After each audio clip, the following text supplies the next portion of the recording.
now we're using it to the Latino, 4 areas. We serve our refugees.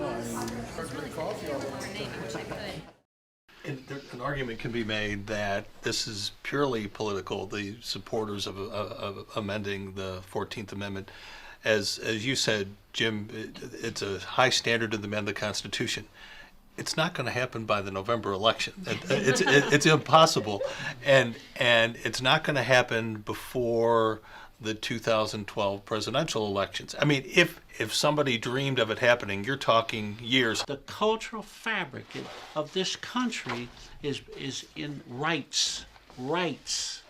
And if we start compromising the rights of many just for the few, and there are other ways to remedy this, then to me that compromises the culture, the fabric, the constitutional base of what this country is all about.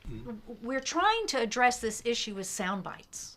You know, let's change the 14th Amendment. Let's do this. Let's do this fix. Let's do this fix. Let's do this fix. And you know what? It's too complicated for something like that. Right.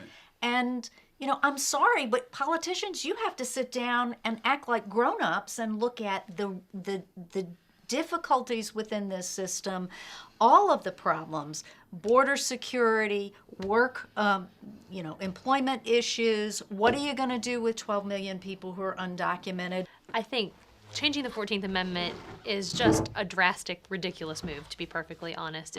It's a scare tactic to get people motivated to do something, but I think it's the wrong way to go about doing this.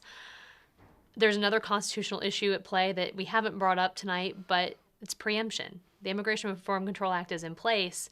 If we have states like Arizona and border states doing their own sorts of laws, it's going to get piecemeal. It's going to be a mess. The United States Constitution, with all its amendments, its Bill of Rights and everything, is perhaps the most important document, set of ideas to govern ever in the history of man.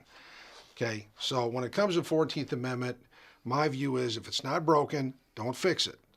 What needs attention is the laws that flow from it and the governmental policies that put those laws into play. So that's point one. Point two, what we're doing tonight is what the founders had in mind. This is what America's supposed to be. People coming together and exchanging ideas and hashing out all these points of view and philosophy, from compassion to practicality, from freedom of spirit to real history that has to be addressed and wrongs righted. And let's keep doing what we're doing. We're the solution.